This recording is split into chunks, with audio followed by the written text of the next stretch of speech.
Por muitos anos, fomos levados a acreditar que o Brasil de 1500 era povoado por aborígenes bárbaros e incultos, que quando Pedro Álvares Cabral chegou aqui, encontrou apenas índios seminus que trocaram suas terras por espelhos e colares. Apesar de nossas pesquisas arqueológicas serem praticamente nulas, o interesse individual de alguns pesquisadores começou a nos mostrar um Brasil bem diferente. Uma nova história começou a ganhar espaço e a levar nossos historiadores a novos horizontes. Infelizmente, por falta de interesse político, a grande maioria desses pesquisadores estão fadados a permanecer em uma mesa, fazendo pesquisas documentais, o que pouco agrega, já que nossa maior deficiência está nas pesquisas de campo. Essas importantes descobertas, pelo interesse cada vez mais crescente dos brasileiros por sua verdadeira história, nos levou a fazer uma intensa pesquisa. E vamos falar hoje sobre as etnias indígenas do Brasil, e o que vamos mostrar a partir de agora.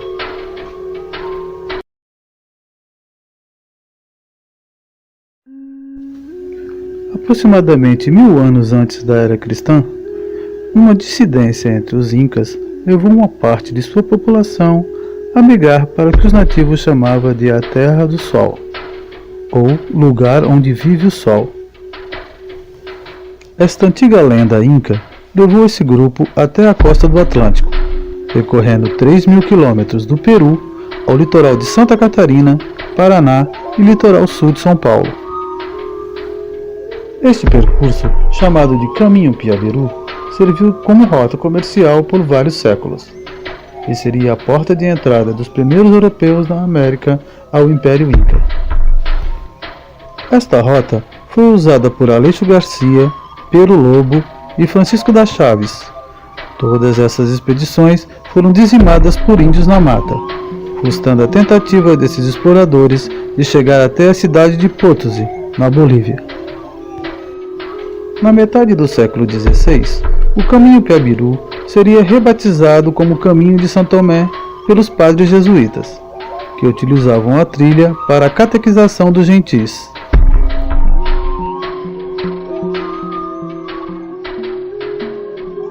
Nesta época, várias etnias indígenas já viviam no Brasil.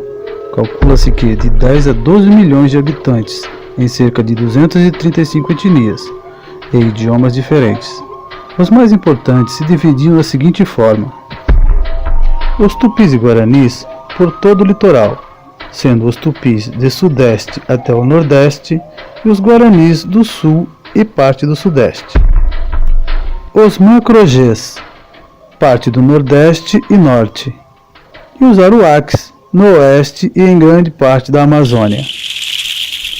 Vamos conhecer um pouco da história desses povos.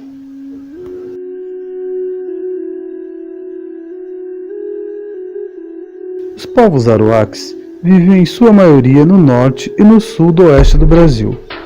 Segundo pesquisadores, era uma civilização bem avançada, com cidades estruturadas nos modelos incas e maias. Seus governantes eram idolatrados como semideuses, e sua religião era baseada na natureza. O deus Sol e a deusa Lua eram as principais divindades, e secundariamente os animais, que eram tidos como seres sagrados. Ao povo aruaque é atribuída a lendária cidade de Zé, também chamada de Paititi pelos indígenas e jesuítas, e de Eldorado pelos espanhóis.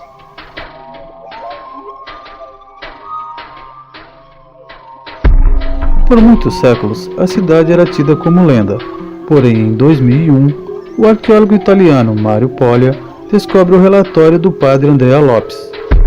Ele estava guardado nos arquivos dos jesuítas no Vaticano em Roma. Este relatório falava acerca da misteriosa cidade de Paititi, um reino perdido situado nos lados inexplorados das florestas amazônicas. Após a descoberta, o padre teria pedido a devida permissão ao Papa para evangelizar e catequizar os seus habitantes, o que foi de pronto negado. Em seguida, a igreja abafou a descoberta e escondeu ainda a sua localização, de modo a evitar uma corrida do ouro ao local e uma eventual ocorrência de histeria em massa. Presume-se que a igreja tenha explorado as riquezas naturais de Paititi secretamente, dessa forma privando o povo brasileiro de sua história e riquezas. Não é apenas no relatório de Padre André Lopes que Paititi foi mencionada.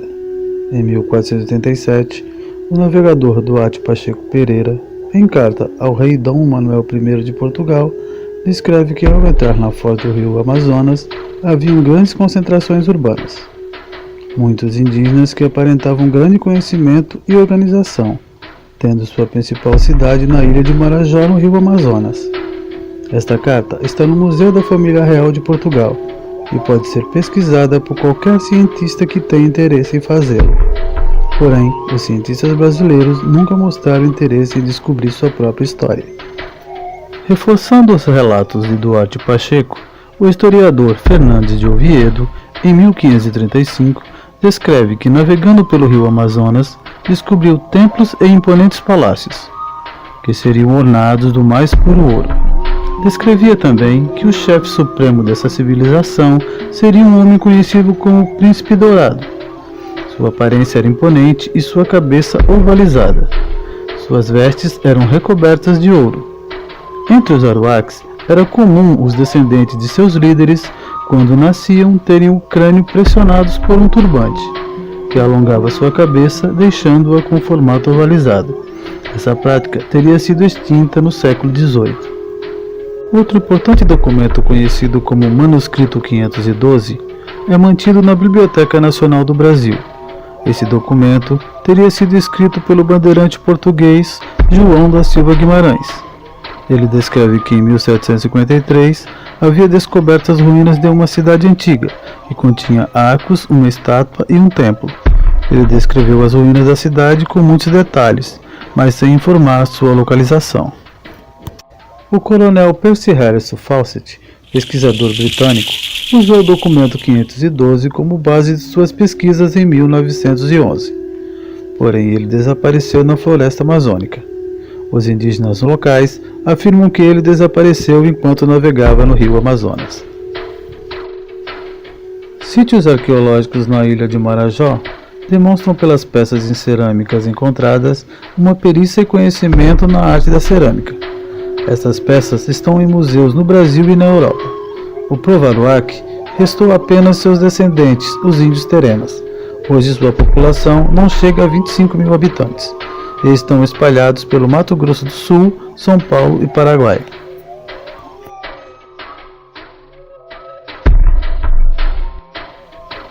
As etnias G foram as mais perseguidas pelos colonizadores europeus desde o início da colonização do Brasil, praticamente dizimados de nosso território. Sua população predominava nas regiões Sul e Sudeste, parte do Norte e Nordeste, mais de 6 milhões de índios distribuídos em várias ramificações macro-G. As mais importantes foram os Tapuias, Tamoios, Sul e Sudeste, os Charruas no Sul, Cariris e Botucudos no Norte e Nordeste. Todas essas etnias foram extintas, sendo que os Charruas tiveram seu extermínio durante a Guerra do Paraguai e os demais durante a colonização do Brasil. A Confederação dos Tamoios foi um movimento contra a colonização dos portugueses no litoral sudeste do Brasil. Os tupinambás do tronco tupi aliaram-se aos tapuias, tamoios e aimorés e várias tribos menores do tronco G. Nessa guerra, foram apoiados pelos franceses da chamada França Antártica, nome dado pelos franceses à colonização do território brasileiro. Indígenas e franceses aliados lutaram contra o inimigo comum, os portugueses. Esses, porém, tinham o apoio dos índios tupiniquins, liderados pelo índio Tibiriçá e seu genro João Ramalho. Esse conflito se estendeu de 1554 a 1567 e terminou com a vitória dos portugueses e a expulsão dos franceses da costa sudeste do Brasil. Também selou o extermínio de todos os indígenas da Confederação. Diversas obras, expostas em museus principalmente na França, demonstram a imensa crueldade que sofreram esses indígenas. Muitos eram capturados e tinham suas mãos e pés arrancados, e depois eram jogados em buracos com onças, cachorros e jaguatiricas. Incapazes de se defender, eram devorados para deleite dos espectadores, um espetáculo macabro e infernal. Milhares de índios tiveram esse fim. Outra prática macabra e constante era dependurar várias pessoas pelo pescoço e tornozelos, como se estivessem em um pau de arara. Depois eram assados vivos em fogueiras. Famílias inteiras foram mortas dessa forma, incluindo mulheres e crianças. Não havia exceção. Era uma morte lenta e terrível. Essa prática serviu para deixar os inimigos dos portugueses em pânico, e muitos preferiram se matar a cair nas mãos do inimigo. A obra exposta no Museu Nacional de Belas Artes, intitulada O Último Tamoio, de Rodolfo Amoedo, pintada em 1883, retrata de modo fiel o que seria o fim da Confederação dos Tamoios.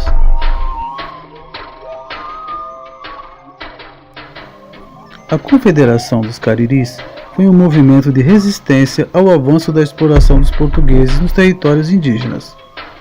O massacre dos nativos, a escravidão dos sobreviventes, a violência sexual e a usurpação de seus bens tornou a convivência, que no início era pacífica, em uma guerra longa e cruel, que ocorreu de 1683 a 1713. Os índios das tribos Cariri, Cariús, Cateus e Tapuias, todos pertencentes ao tronco G, viviam na região nordeste e parte do norte. Este conflito se iniciou com pequenas insurgências e invasões a vilas e fazendas. Logo os colonos pediram ajuda, e foi então que Manuel da Ressurreição, que era o governador-geral do Brasil, decidiu requisitar bandeirantes de São Paulo e São Vicente, para acabar com a anarquia dos indígenas. Os bandeirantes eram famosos por terem dizimado diversas tribos indígenas do litoral de Santa Catarina e do Rio de Janeiro. Mas a presença dos paulistas não acabou com a revolta. Ao contrário, ampliou-se para outras regiões e provocou a adesão de outras tribos. As mais importantes foram os Jaguaribas, os Canidés, os Genipapos e os Tremembés, que se mostraram os mais terríveis e constantes inimigos dos colonizadores na zona do Baixo Jaguaribe.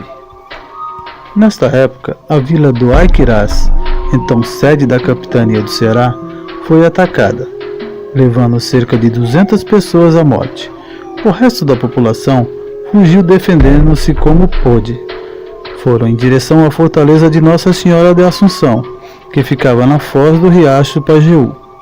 O caminho ficou semeado de mortos, mas os canhões da fortaleza seguraram o ímpeto dos indígenas. Após anos de luta, entrou em ação o temível regimento de ordenanças do coronel João de Barros Baga.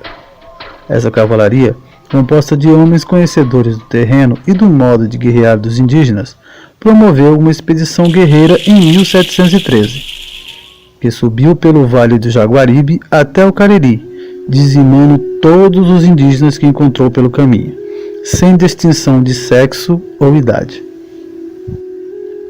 Foi dessa maneira que, após 30 anos de guerra, violentamente se extinguiu-se a Confederação dos Cariris, num episódio da história do Brasil que os luso-brasileiros da época chamaram de Guerra dos Bárbaros.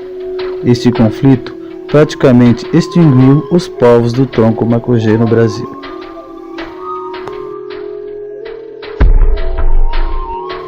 O Tupi-Guarani é a língua indígena mais conhecida nos dias de hoje. Inclusive, é um dos idiomas oficiais do Paraguai, sendo apenas menos utilizado que o castelhano. É falado também na Argentina e no Uruguai. As etnias desse tronco eram em sua maioria pacíficas e se tornaram os grandes aliados dos portugueses, principalmente os tupiniquins, que viviam no litoral de São Paulo, concentrando-se na atual São Vicente e Cananéia. Seu líder, o índio Tibiriçá, na época do descobrimento tinha grande influência, tanto com as outras tribos como com os portugueses. Sua filha Batira foi esposa do português João Ramalho, e juntos lideraram os tupiniquins contra os tupinambás e os franceses durante a Guerra dos Tamoios. Porém, a Guerra dos Tamoios só teria seu desfecho final com a expulsão dos franceses na Baía de Guanabara, pelos índios da etnia Terminó, liderados pelo líder Araribóia. Ainda existem cerca de 2.700 índios da etnia Tupiniquim. Eles estão concentrados no estado do Espírito Santo. É a maior concentração populacional dessa etnia no Brasil. Existem várias particularidades que diferem o aspecto físico dos tupis com os Gs, principalmente os lábios, nariz e cabelos, sendo os tupis mais delicados nos traços e cabelos extremamente lisos. Porém, os dois mantêm uma certa semelhança com povos asiáticos, como por exemplo os filipinos e malásios, estes inclusive com semelhanças na pigmentação da pele. Infelizmente, conhecemos muito pouco dos primeiros habitantes do Brasil. Hoje já se considera que na época do descobrimento havia aqui cerca de 12 milhões de índios, o que representa uma população maior que a do Paraguai e Uruguai juntos, até mesmo maior que a população de Portugal nos dias de hoje. Restam cerca de 800 mil indígenas, isso segundo o IBGE, sendo 325 mil nas cidades e 475 mil nas áreas rurais em todo o Brasil.